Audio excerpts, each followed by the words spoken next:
जीअं त गुज़िरियल साल असांजे पाड़ेसरी मुल्क जेको असांजो हरीफ़ मुल्क बि रहियो आहे, असांजो मुख़ालिफ़ ऐं दुश्मन मुल्क बि रहियो आहे। मुंहिंजी मुराद हिंदुस्तान आहे।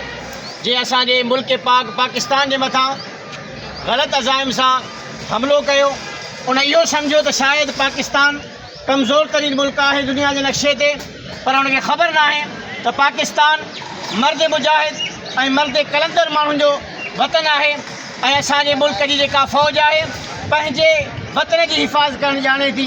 ऐं अल्हम्दुलिल्लाह असांजे पाकिस्तान जी मुल्क अफ़वाज पाकिस्तान दुश्मन खे उहो जवाबु ॾिनो जो हू केतिरा ई साल उन जवाब खे यादि कंदो रहंदो। उन ई यादि में अॼु हीउ ॾींहुं असां मुख़्तसिर वक़्त जे लाइ पंहिंजे पाकिस्तान जी फ़ौज जे अज़ाइम खे वधाइण जे लाइ उन सां इज़हार यकजहती जे लाइ ही मुज़ाहिरो करे रहिया आहियूं। सभई दोस्त गॾिजी करे साथ ॾियनि, नारनि जो जवाबु ॾियनि।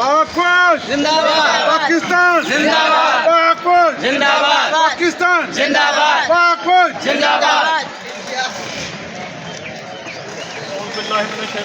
बिस्मिल्लाहिर्रहमानिर्रहीम। प्यारा शागिर्द साथियों, अॼु जो ही असां नंढड़ी जेका रैली मुनक़िद कई आहे पाक आर्मी सां यकजहती तौरु, छो त गुज़िरियल साल हिननि ई ॾींहंनि में हिंदुस्तान असांजे मथां नाजाइज़ जंग मड़ी। हुनखे शायदि इहो यकीन हुयो त असां पाकिस्तान खे फतह करे वठंदासीं, पर हुनखे इहो ख़बर न हुई त जेका असांजे पाक आर्मी आहे हुननि जे अज़ाइम खे धूड़ में मिलाए छॾियो ऐं हुननि खे अहिड़ो मुंहुं टोड़ जवाबु ॾिनो जो अॼु ताईं हू मुंहुं लिकाइण में पूरा आहिनि। असां हीअ अॼु जो ॾींहुं ख़ासि तौर ते अवां स्टूडेंट खे इहो ॿुधाइण था चाहियूं त असांजी पंहिंजी पाक आर्मी जेकॾहिं ज़िंदा आहे, सुजाग आहे, तॾहिं असां पंहिंजे सुकून जी निंड सुम्हूं था।